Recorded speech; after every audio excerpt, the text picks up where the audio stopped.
ভোর থেকেই দেশের বিভিন্ন পেট্রোল পাম্পে দেখা যাচ্ছে ব্যক্তিগত গাড়ি ও মোটর সাইকেলের দীর্ঘ সারি। প্রয়োজনে অপ্রয়োজনে অতিরিক্ত তেল কিনে মজুত করার এক অস্বাভাবিক প্রতিযোগিতায় নেমেছে সাধারণ মানুষ, যা জন্ম দিচ্ছে এক অনাকাঙ্ক্ষিত কৃত্রিম সংকটের। জ্বালানি তেলের সম্ভাব্য ঘাটতির গুজবে দেশ জুড়ে এক ধরনের মনস্তাত্ত্বিক আতঙ্ক বা প্যানিক বাইং শুরু হয়েছে। স্বাভাবিক সময়ে যে পরিমাণ তেল বিক্রি হয়, আতঙ্কের বশবর্তী হয়ে বর্তমানে তার চেয়ে কয়েক গুণ বেশি জ্বালানি কিনে ড্রাম বা জারে মজুত করছেন অনেকে। এর ফলে পাম্পগুলোতে দ্রুত মজুত ফুরিয়ে যাচ্ছে এবং তৈরি হচ্ছে এক ধরনের স্ব-উদ্ভাবিত সংকট। অনেকটা ব্যাংকে একসঙ্গে সবাই টাকা তুলতে গেলে যে ধসের সংখ্যা তৈরি হয়, জ্বালানি বাজারেও ঠিক একই পরিস্থিতির সৃষ্টি হয়েছে। আন্তর্জাতিক বাজারে, বিশেষ করে মধ্যপ্রাচ্যে চলমান ভূ রাজনৈতিক অস্থিরতার কারণে বিশ্বজুড়ে জ্বালানি সরবরাহে উদ্বেগের সৃষ্টি হয়েছে।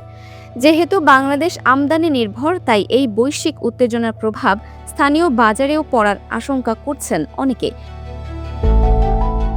তবে এই আতঙ্কিত কেনাকাটা পরিস্থিতিকে আরও জটিল করে তুলছে। এতে করে গণপরিবহন, জরুরি সেবা ও কৃষির মতো অত্যন্ত প্রয়োজনীয় খাতগুলো জ্বালানি সংকটের ঝুঁকিতে পড়ছে।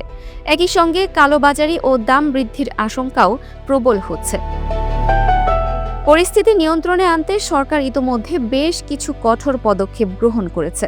খোলা ড্রাম বা কন্টেইনারে তেল বিক্রি সম্পূর্ণ নিষিদ্ধ করা হয়েছে এবং ব্যক্তিগত গাড়িতে জ্বালানি সরবরাহের একটি নির্দিষ্ট সীমা নির্ধারণ করে দেওয়া হয়েছে।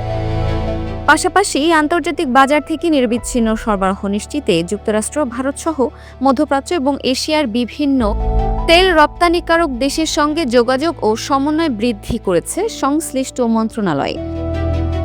সংশ্লিষ্টরা বলছেন, শুধু সরকারি পদক্ষেপে এই সংকট পুরোপুরি মোকাবিলা করা সম্ভব নয়। গুজবে কান না দিয়ে নাগরিকদেরও দায়িত্বশীল আচরণ করতে হবে।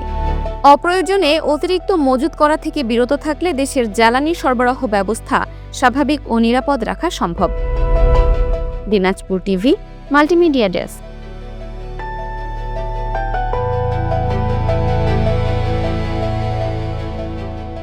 দিনাজপুর টিভি, মানুষের জীবনের কথা বলে।